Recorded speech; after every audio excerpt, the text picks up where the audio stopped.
But first, we want to get to this question. Does the punishment fit the crime? Here's NBC's Kerry Sanders with one case out of Florida with a YouTube twist. Fire in the hole! It's a prank of the so-called YouTube generation. Fire in the hole! Even though YouTube officials say it's against the site's policy, Fire in the hole! you can find video after video after video of teen boys pulling up to drive-through windows, ordering a soda, and then throwing it back at the server. The fire in the hole reference is military lingo used moments before a charge is detonated. Fire in the hole! I wasn't the only victim. When Jessica Saponis was attacked at Taco Bell last year, she searched YouTube, found the teenagers, and turned their identities over to the cops.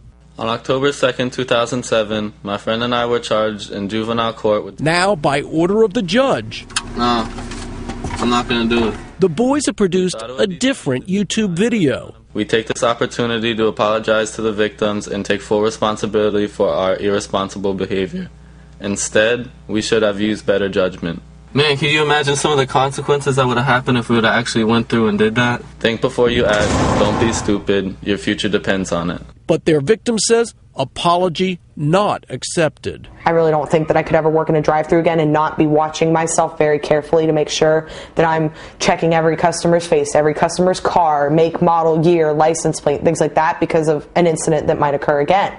If the idea were to shame these kids among their peers, it doesn't appear to be making much of a dent, at least so far. While YouTube videos are seen by millions, this apology video has been seen by relatively few. For today, Kerry Sanders, NBC News, Miami. Jessica Saponis is the young woman you saw in that infamous fire in the hole video, and Tony Hernandez is an attorney who's here on behalf of the two young men, both juveniles, whose identities are protected by Florida law. Good morning to both of you. And Jessica, let me just start with you. Does the punishment fit the crime? Yes and no. Well, give me the yes and then the no. Yes, because they did get what, to an extent what they deserved. They were punished by our judicial system, which is something that should have been done. But as far as anything else is concerned, I don't think lesson completely learned because they are still young, and to some of their friends, this is going to make them hear it. Were you consulted by the judge in this case? By anyone? Did they say, hey, how do you feel about this? No, I wasn't. And so, they have to do 100 hours of community service. They pay a cleanup fine. This video, though, is what gets me. This video apology, and what stands out to me this morning as I watch it, and it's 1 minute and 8 seconds long, the entire thing. We don't have time to run the whole thing.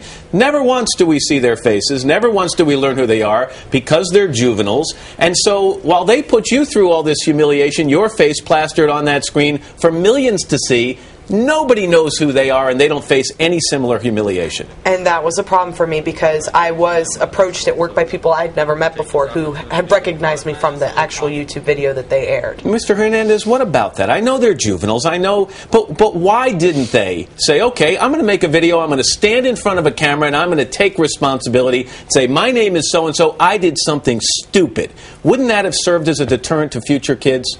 It might have certainly served as a deterrent, but we have to keep in mind that these are 15 and 16-year-old kids that are in the juvenile system.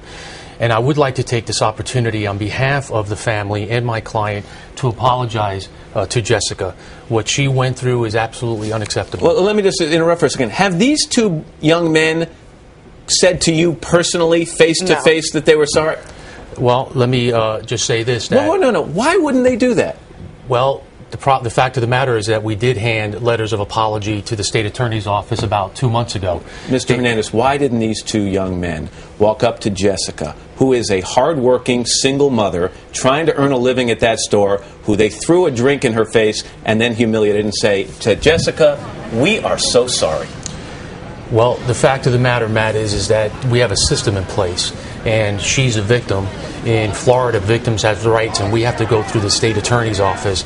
It would be inappropriate, in my opinion, to contact her personally while the case is pending. So what we did is we had the boys write a letter of apology. I gave it personally to the state attorney's office a few months ago, and I do not know if they have provided her with those letters of apology. Do you think this will be a deterrent, Jessica, to someone else, you know, some other knucklehead who decides to try something like this? We'll say, wow, look what those two kids went through. To some, yes, maybe, but to most, probably not. It would take somebody doing something far worse than what occurred to me with a harsher punishment before people would probably actually learn a real lesson. Mr. Hernandez, and you're nice to be here. I'm not trying to pick on you. You're doing your job here. But you also feel that you blame YouTube.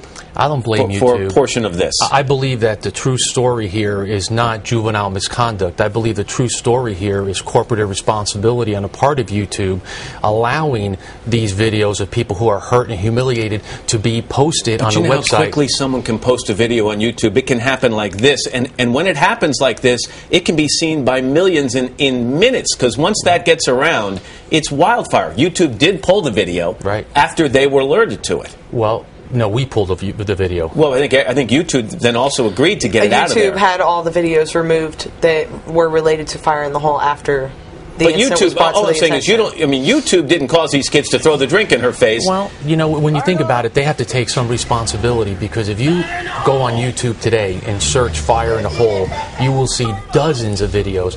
And what I would ask YouTube today to do is to simply start by removing those videos today. They know that they're on their site and posted on their site. Remove them today. It's their responsibility. How do you feel about that, Jessica?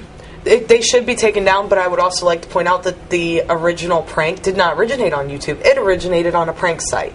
So are we going to hold the prank site responsible for these kids' action and all the other people who did it? Because that is where it did originate, was on one of many prank and joke sites. It was started by a couple of, like you said, knuckleheads that thought it'd be a good idea, and it grew from there, and other people took the idea and added to it, changed it up, and did what they wanted with it. You think these kids deserve a second chance? Are you willing to give them a second chance? They do deserve a second chance. They really do, but when it comes down to it, they should definitely think before they act next time. A lot harder. I think most would agree with that. Jessica Saponis, thanks very much. Mr. Hernandez, thank you, sir. Thank you for being here. Appreciate I appreciate it.